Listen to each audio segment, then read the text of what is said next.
Hello students, आज हम लोग इक्वेशन ऑफ मोशन गति के समीकरणों को ग्राफ मेथड से सॉल्व करना सीखेंगे।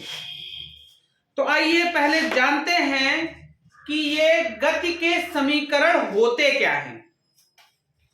गति का समीकरण किसी भी वस्तु के प्रारंभिक वेग, अंतिम वेग, त्वरण तथा वस्तु द्वारा लिए गए समय और चली गई दूरी में संबंध को प्रदर्शित करता है। Equation of motion is the relation between initial speed, final speed, acceleration, time taken and distance covered. There are three equation of motion. तीन इक्वेशन ऑफ मोशन है। इसमें पहली है v is equals to u plus at, दूसरी है s is equals to ut plus half at square और तीसरी है v square is equals to u square plus 2as। क्या है? पहली equation v is equals to u plus at, दूसरी s is equals to ut plus half at square, v square is equals to u square plus 2as। जहां पर u को हम initial velocity, initial speed बोल सकते हैं, initial speed, v को final speed,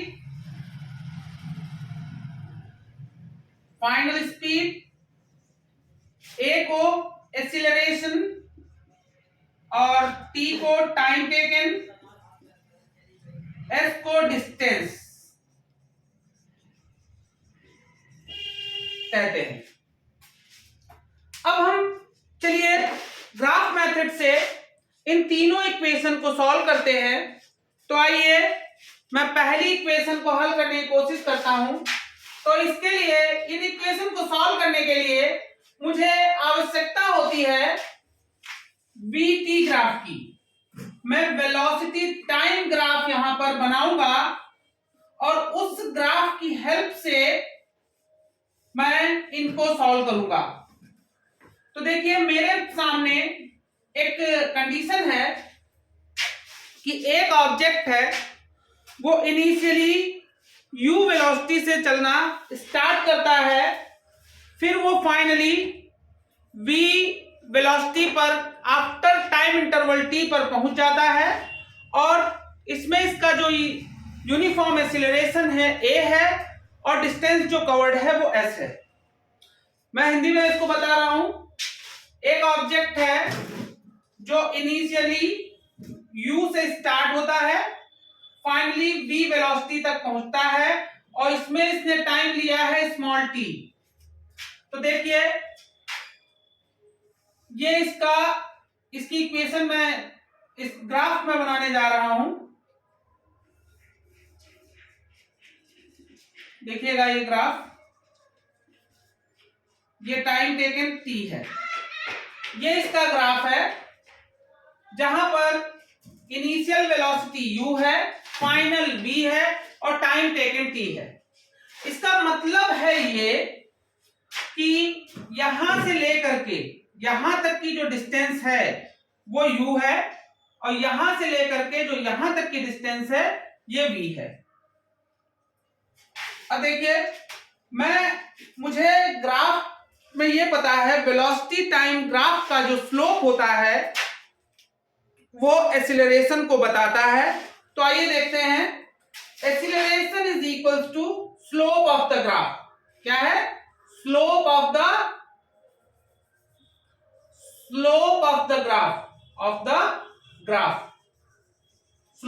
graph. अच्छा, इसका स्लोप देखिए क्या होगा। स्लोप होगा ये डिस्टेंस अपॉन ये डिस्टेंस। ये डिस्टेंस है कितनी? यहां से यहां तक u, ये पूरी v, तो इतनी बची v माइनस u।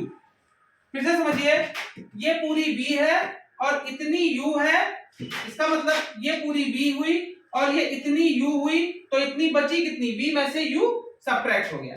यहां से यहां तक की डिस्टेंस t है, तो ये t मैंने लिख दिया।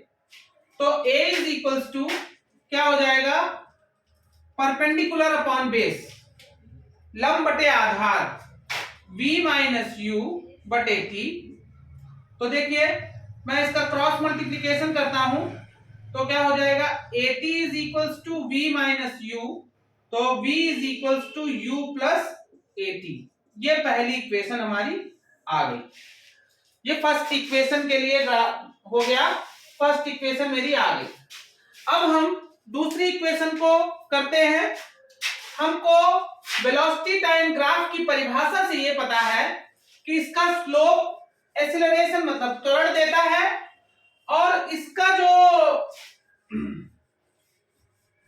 क्या इसका एरिया जो होता है, इसका एरिया वो हमको डिस्टेंस देता है। अब हमें दूसरी इक्वेशन में s इज इक्वल टू, दूसरी इक्वेशन है क्या, s is equal to ut plus half at square. मुझे डिस्टेंस चाहिए, तो डिस्टेंस इज एरिया। एरिया देखिए ये है graph, area between graph and time line. तो देखिए ये पूरा मुझे एरिया चाहिए यहां से लेकर यहां तक। तो इसमें देखिए क्या क्या बन रहा है, ये एक रेक्टेंगल बन रहा है, इसका एरिया प्लस ये एक ट्राइंगल बन रहा है, इसका एरिया। तो distance is equals to area of rectangle. इसका नाम रख देता हूं ओ ए बी सी और इसका डी। तो area of rectangle, area of आयत कौन सा, ओ A B D, O A आयत, sorry area of rectangle O A B D plus area of triangle DCB. तो आइए करके देखते हैं। डिस्टेंस को हम s से लिखते हैं, area of rectangle O A B D. तो ये ओ ए कितना है, यहां से यहां तक की डिस्टेंस t है, मींस इसको मैं पहले लिख लूं O A into B D, ये हो जाएगा प्लस इस ट्राइंगल का half C B plus D,